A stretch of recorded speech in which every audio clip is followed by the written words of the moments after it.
So I'm here today to tell my dad's story on how he overdosed from fentanyl.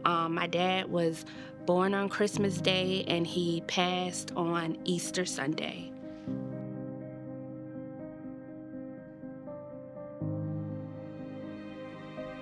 And I was like, what am I supposed to do now? And oh my God.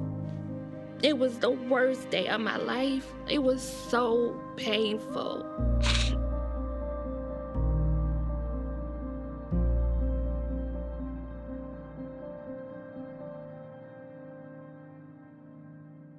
So my dad was very special. He was loving, he was caring.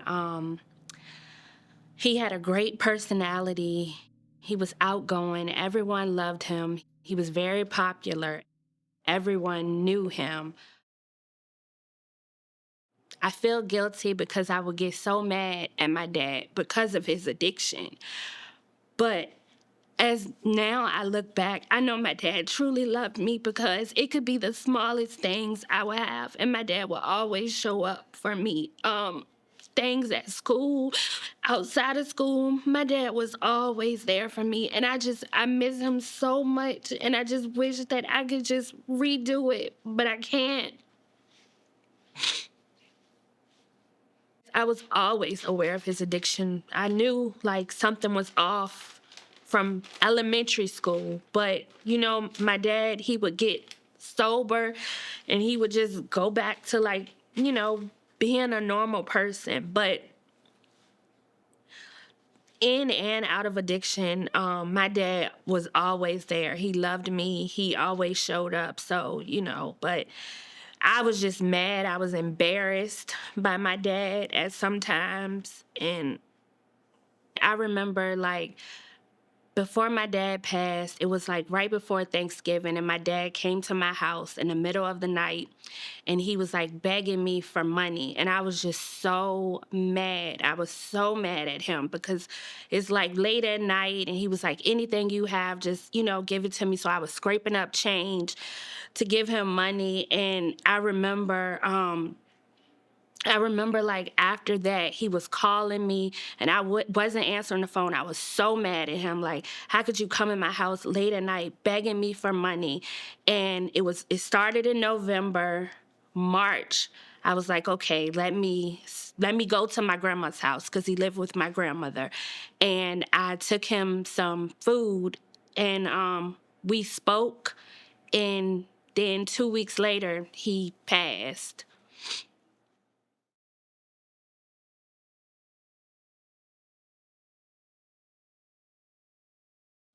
So my dad was addicted to cocaine. I didn't know like what drug he was addicted to until I read his death certificate, and the cause of death was cocaine, fentanyl, and heroin, and that's how I found out.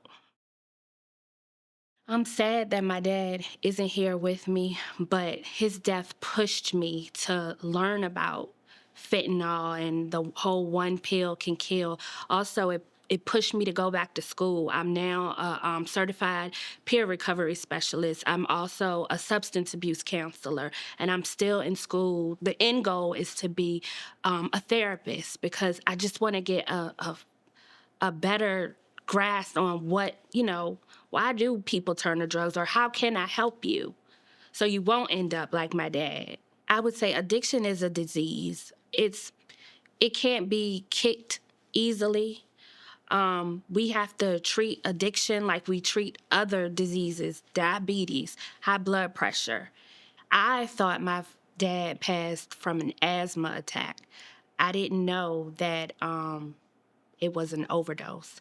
I didn't find that out until I read the death certificate. I knew something was off when I went to the house that night, and I remember like a few detectives being there, but I didn't really question it. Um, but I wondered, like, I wonder why, they're here. But I didn't question it. But then the death certificate, and to be honest with you, I didn't even know what fentanyl was. I read the death certificate, the cause of death to my aunt, and my aunt was like, fentanyl?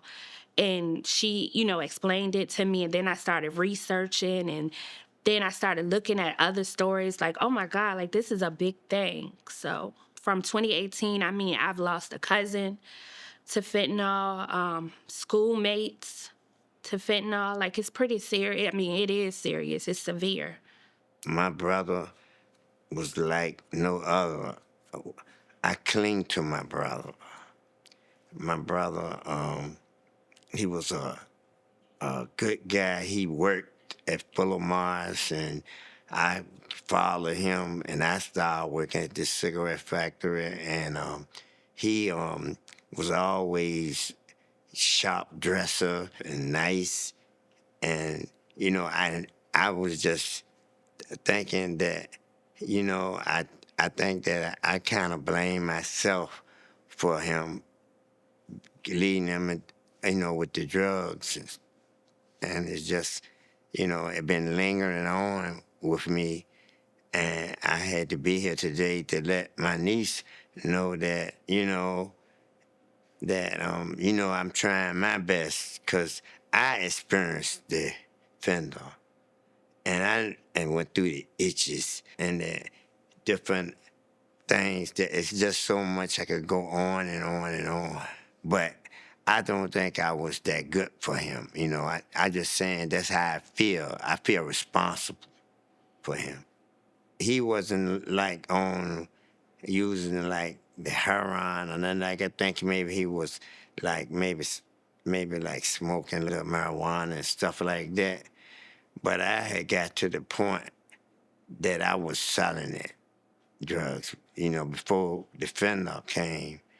And I think like being that big, we cling to each other, and we was, being there with each other, and we looked to each other, and he kind of got mixed up, and he started snorting it.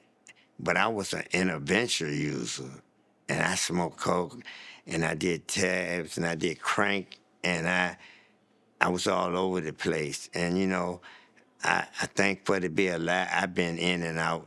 Like, I've been in 4 or 5 different drug treatments. I have a mental problem. I deal with, bipolar stress. I've been treated. I've been in a mental institution, jail. And, it's been a struggle. And I just would like, I just like to, let people know that, I trust God to bring me this far.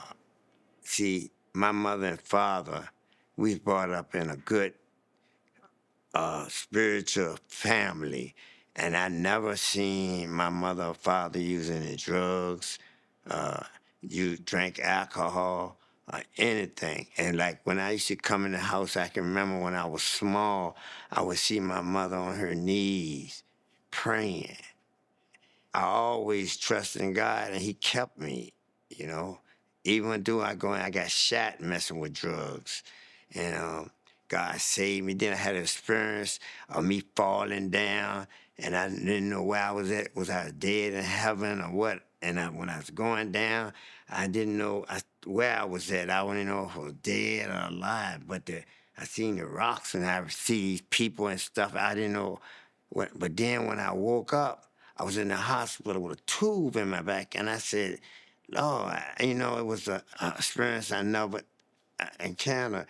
And then at that point, I just said I wanted I wanted to live. God had a purpose for me. And so I tried to do other things, like go to meetings, listen, church, anything positive that I could do to help myself. So it was Easter Sunday. I remember being at home. I had just cooked Easter dinner, and I remember my aunt calling me. And my aunt was like, yeah, your dad got sick last night. He's at the hospital, but we've been calling around and we can't find him. So I was like, okay. So then I started calling hospitals, and they were like, oh, we don't have anyone by that name.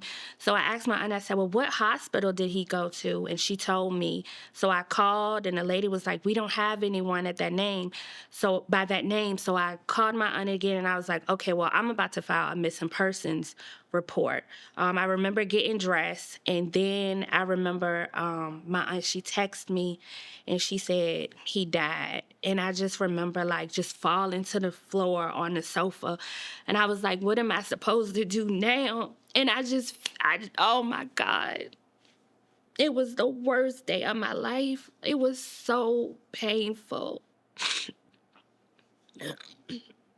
I remember that day like it was yesterday, just falling to my knees. I got on the sofa and I just cried. And my husband, he came and he comforted me. And I was just like, what am I supposed to do now? I remember those words. I thought it was an asthma attack because my dad dealt with like severe asthma. And then when I read the cause of death, I was like, what?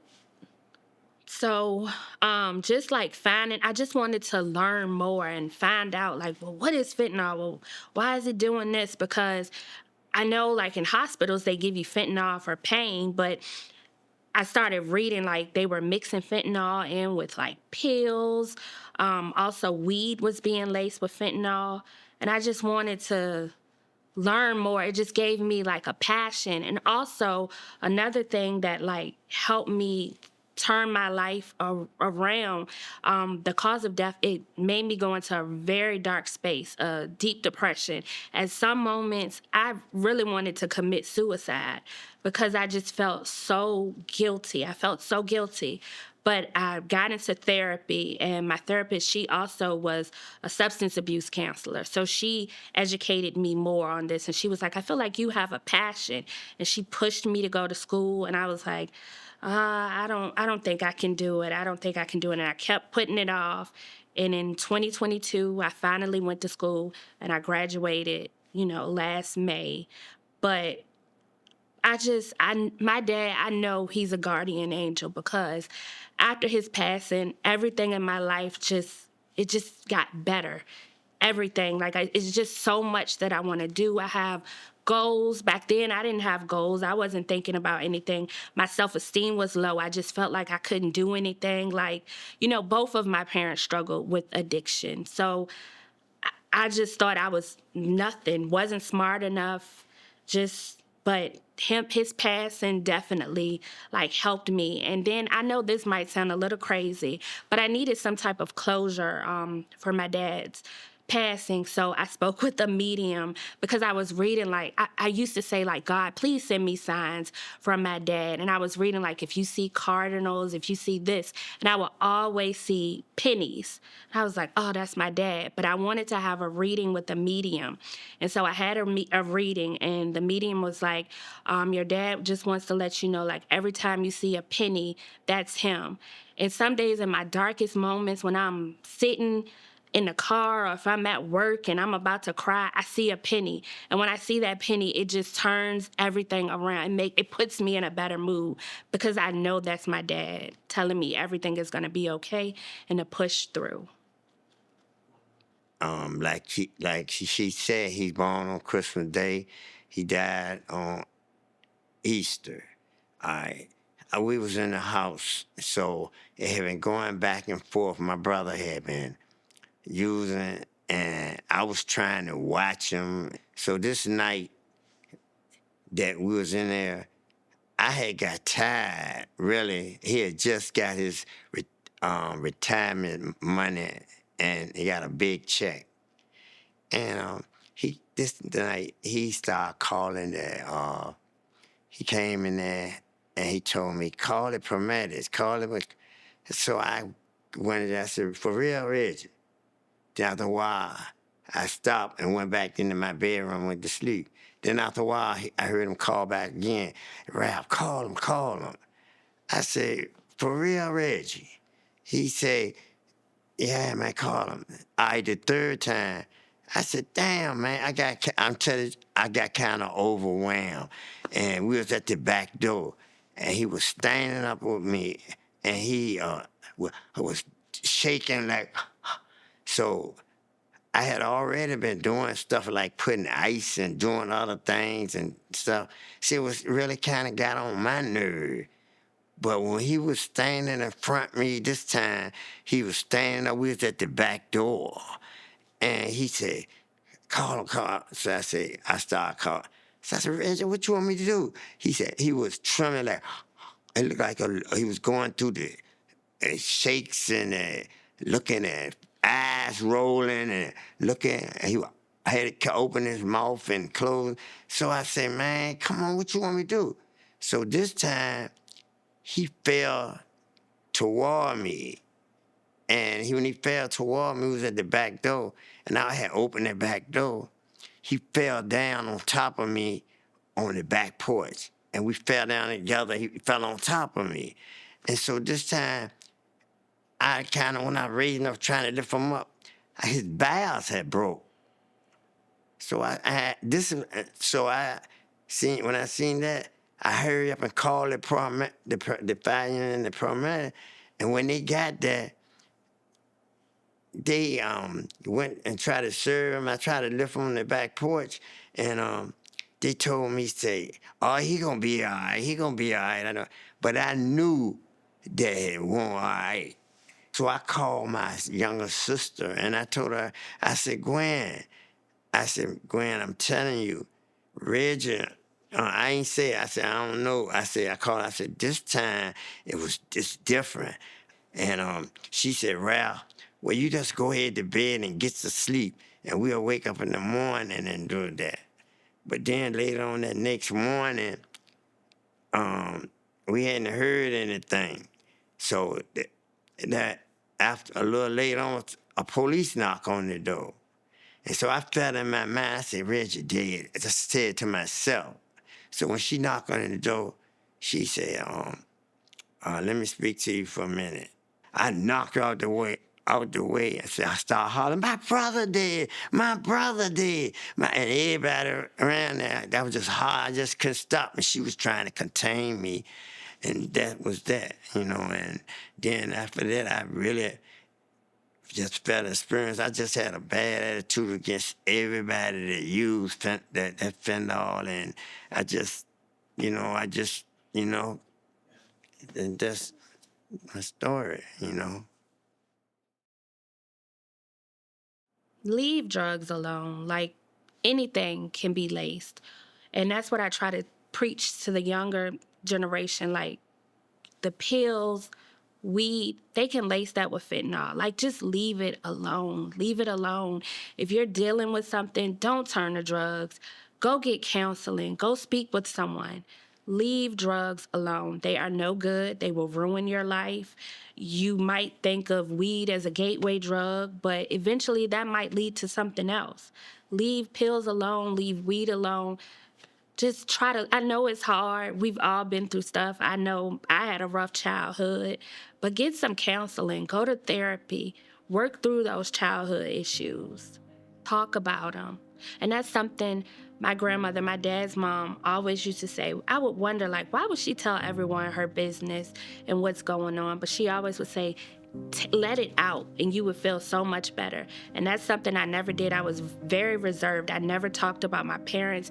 I never talked about them battling addiction until after my dad's passing. That's when and therapy helped me to be more open about that. And when I talk about it, I meet other people and we bond because they're like, oh, well, this person in my family passed of an overdose. And we talk about it, and it's a good feeling.